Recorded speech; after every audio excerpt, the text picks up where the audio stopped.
This is High Performance Pilot, back for another episode. I'll be using the core competency matrix to help you become an even more effective pilot. The skills, the knowledge and the attitudes. Coming up, a workload management competency and the behaviour, offers and accepts assistance, delegates when necessary and asks for help when appropriate.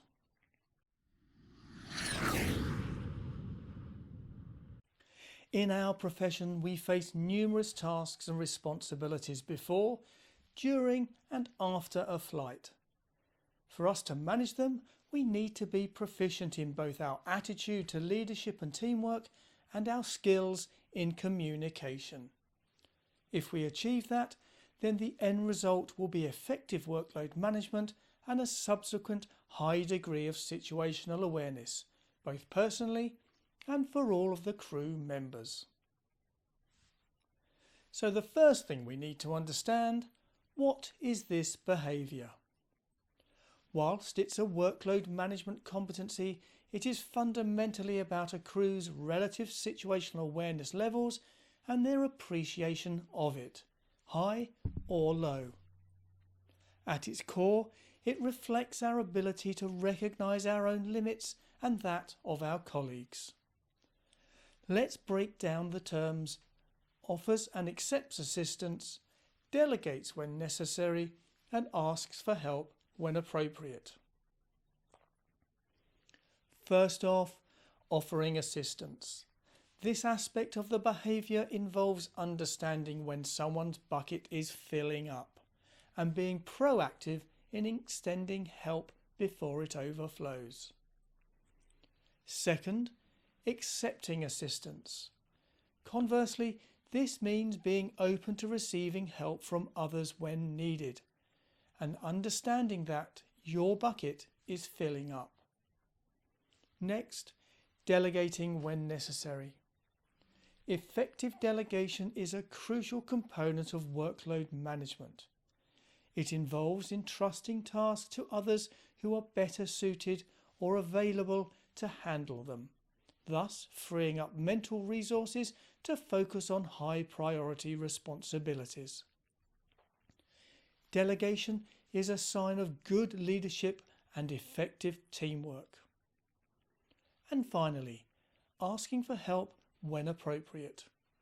This is a positive attitude trait and a sign of enhanced situational awareness. It shows you understand your bucket is filling up or will be full if you don't get help. It demonstrates an understanding of your limits and willingness to communicate this to others. Now we know what it is, let's take a look at why we need to be proficient at it.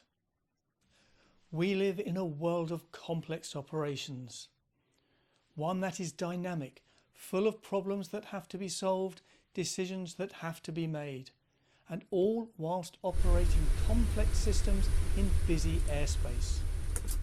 As an individual, we can't expect to have complete mastery over every aspect of a flight. After all, this is why most of us operate in a two-crew environment. Delegation and assistance represents effective workload management and contributes to safe operation. Maintaining situational awareness. Proficiency in this behaviour gives us the best chance of understanding the environment around us and where we'll be in the future. If we are to maintain this, we must delegate, offer and accept assistance, and finally request help. Error reduction. By sharing the workload and asking for help when appropriate, we reduce the likelihood of becoming overloaded and reducing the safety of the flight. And finally, team development. Delegating, accepting and asking for assistance, requesting help, all develop a positive team dynamic. It builds trust and cohesion between team members and fosters the belief that the team is better than the sum of its parts. being proficient demonstrates effective leadership and followership and a mature attitude. You're listening to High Performance Pilot, the show dedicated to improving our performance as pilots. I've been discussing offers and accepts assistance, delegates when necessary, and asks for help when appropriate. And now let's get into how we become proficient. First off, we need to accept that we might not be the best person to understand if our bucket is nearly full. If someone offers help, they will have made an assessment of our level of situational awareness and come to the conclusion we need it. It requires us to understand that and the humility to accept it. It's a no-brainer. If offered help, take it. How often do we get lost in our own bubble, concentrating on our responsibilities, our own workload? Let's practice bursting this bubble by considering the awareness state of our colleagues. The more we do this, the larger our bubble will become and the more likely we'll be to offer assistance when required. Assess your own workload and ask for help. Learn the signs that indicate you are approaching your limits. It happens to us all, and mature pilots will understand when they need help. Ask for and give feedback following a flight, particularly with regard to periods of high workload. Work out how you could have increased your spare capacity during these periods. And now the threats. Effective operation requires us to understand the potential threats and errors and so allow us to avoid or mitigate them. Here are some of the threats associated with a lack of proficiency in offers and accepts assistance, delegates when necessary, and asks for help when appropriate. Loss of situational awareness. If crew do not assist each other and delegate, they are not acting as a team. Workload will increase, spare capacity will decrease, and the result will be reduced safety levels. Overloaded crew members. If workload is not shared, the result may be a completely overloaded crew member with an associated total breakdown in situational awareness. Negative team dynamic. By not accepting or offering assistance with no delegation, the team dynamic becomes negative. Poor morale, lack of trust, and a breakdown in cohesion may result. Here's two examples, one asking for help, the other delegating. First off, asking for help whilst managing a late change in runway.